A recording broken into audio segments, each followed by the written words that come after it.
Hi, I am Zoe Licata, reporter for Brewbound, and I am here with two of our rising stars this year. We are here with the co-founders and CEOs of TALEA Beer Company in Brooklyn, New York, LeAnn Darland and Tara Hankinson. Welcome, guys. Thank you. Happy to be here. Yeah.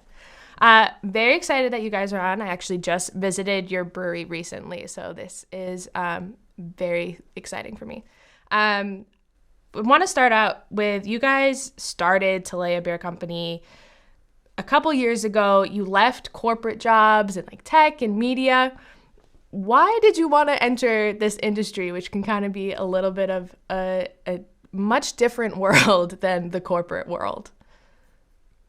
Yeah, so Tara and I met at a company that was our first step away from the corporate world into craft beer. We both loved craft beer. We were both home brewers. And meeting each other was really the catalyst to be able to take the step and start a brewery of our own. But as much as we loved a wide variety of different craft breweries and styles on the shelves, we really felt like brands weren't doing a great job resonating with us in the same way that, say, a hard seltzer company or a wine company might be. And when I say customers like us, I'm primarily referring to women, but also just people of all genders who aren't the typical craft beer drinker. Sometimes craft beer can be a very exclusive, if you know, you know, culture. And we wanted to create a beer company that would speak to all the other beverage drinkers out there, primarily ones who thought that craft beer wasn't for them. I like this description that you guys have on your website from a New York Times piece describing your guys' beers as easy drinking and possibly a replacement for like a glass of rosé. What is it about your beers and your brands that may attract those typical wine drinkers or bring more consumers into the fold? So our brewing philosophy that also extends to our hospitality philosophy is to make beers that are easy to love. And easy to love for us means, for the most part, relatively lower ABV.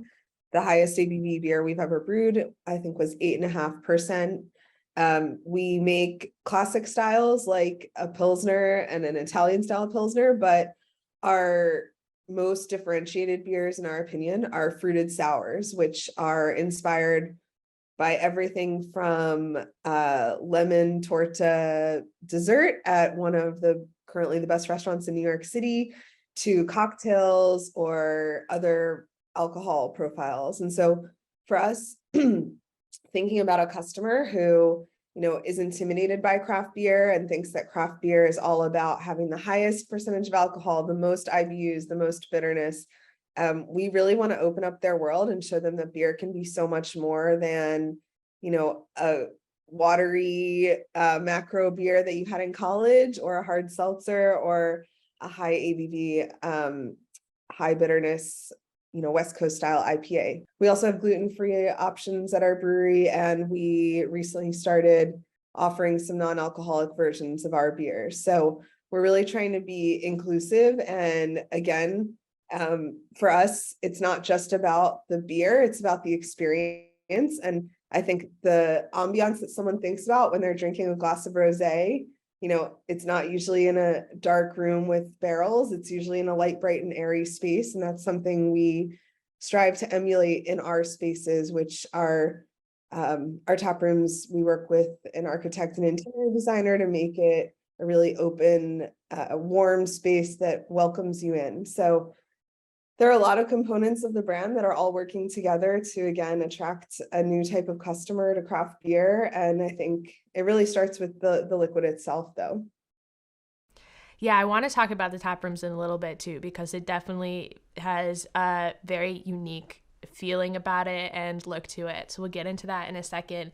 But first, I just want to get into the successes that you guys have had the past couple of years. I mean, you started right before the global pandemic, and even while the world was kind of battling this really tumultuous time, you're still able to increase production. The Brewers Association had you at 1,700 barrels in 2021. which was like an over 450% increase year over year, which is huge. What did you guys do to kind of adapt during that time and still grow and stay resilient when kind of all the world was struggling and trying to figure things out? So we had our first beer in hand to go door to door selling around New York City in spring of 2019. At that time, we were contract brewing at another facility in the Bronx and just self-distributing around the city, trying to raise funds to build our own production facility and start to build out tap rooms of our own. So 2019 numbers were very low. It was a limited operation, just meant as more of a proof of concept for the business. 2020 happened and we had already signed a lease on a space, the one I'm sitting in right now. We had investors on board, and so we really had no choice but to continue with construction through the pandemic, and things were definitely delayed and the budget was drastically cut because we had no idea if we could even serve people by the time we opened. And we did a little bit of wholesale that year still through contract brewing. But when the pandemic happened, I was 7 months pregnant. Tara just found out she was pregnant, and it was just two of us and one other person. And New York City was the epicenter of the entire pandemic. So we stopped all production and sales for about 6 months from April of 2020 until about September 2020. 2021 was when we first launched our own production facility, which is why there was a fairly big jump from the year before. And we're on track to do about 4,500 barrels this year in 2022. So growth has still been great, and just expected to continue this way for the next few years. That's huge. That's a big jump. So that's quite impressive. Going off of that, what has this year looked like for you guys? What have been some of the highlights of 2022 for TALEA? So on the taproom side, as LeAnn mentioned, in March 2021, we opened our Williamsburg production facility and taproom. And this year we opened 2 more taprooms, which is really exciting because that's our plan for the future, is to expand via additional taprooms across New York City and the state of New York. This year we opened in May a pop-up in Grand Central Station. So it's about 3,000 square feet of outdoor space for people to drink our beer before they hop on the trains and head home after work. That is closing in less than a week, but it was a great outdoor beer garden concept and a great way to introduce a new audience to TALEA, being the Midtown office clientele. And then we also opened our second permanent location, which is in Cobble Hill, Brooklyn, which is a really quaint neighborhood with a lot of professionals and families. We leased that space last year, and it took until June this year to open it up. But again, the brick and mortar for us, is huge. It's a great way to connect with our customers. It's a way to build a relationship with the local community.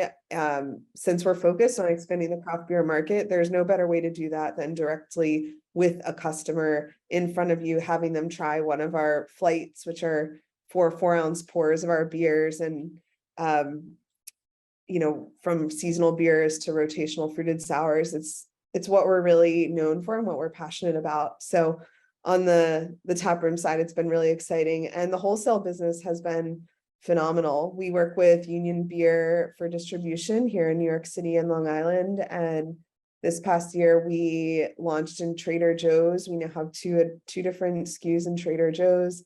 We're in all New York City, Whole Foods, as well as in Westchester and Long Island, which is something we've been working on since we were self-distributed, and probably 200 to 300 other bars and restaurants in the city, which is great for us because we really view that as a way to introduce people to the brand and help people think about beer a little bit differently, to have a fruited sour instead of a martini with your appetizers.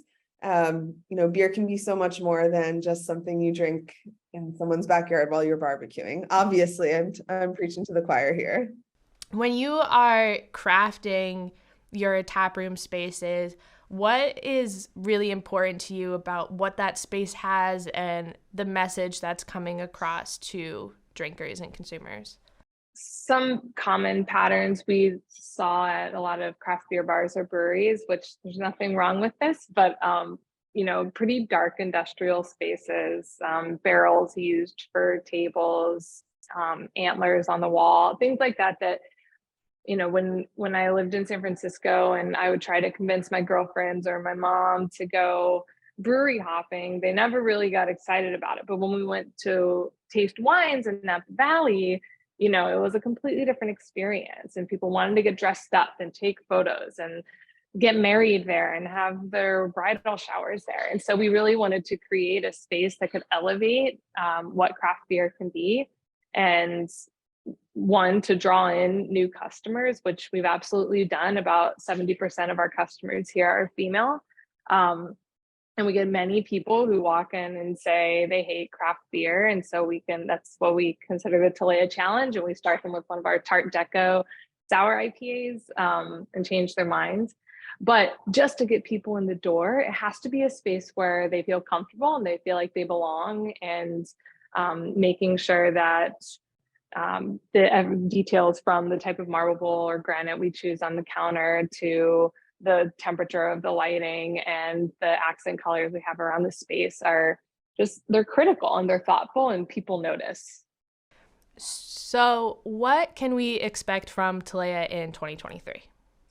Our number one focus is opening more spaces and increasing production to go along with it. So we just doubled our capacity here in our brewery. So we are set and poised for growth for the next at least 3 to 4 years, all coming out of here in Williamsburg. But we want to expand the TALEA experience into Manhattan. So our goal is to open at least 2 locations in Manhattan next year, and possibly look for some sort of outpost in the Hudson Valley in the next 2 years. But there are a lot of challenges we're facing just as a new and scaling company. So keeping our focus on our employees and making sure they are happy and secure and comfortable is our number one priority. And together with that team, hopefully we'll be able to expand our presence in New York City. Great. Well, with that, thank you, LeAnn and Tara, for joining me, and we look forward to seeing what happens with TALEA, one of our Brewbound rising stars. Thanks, guys. Thank you.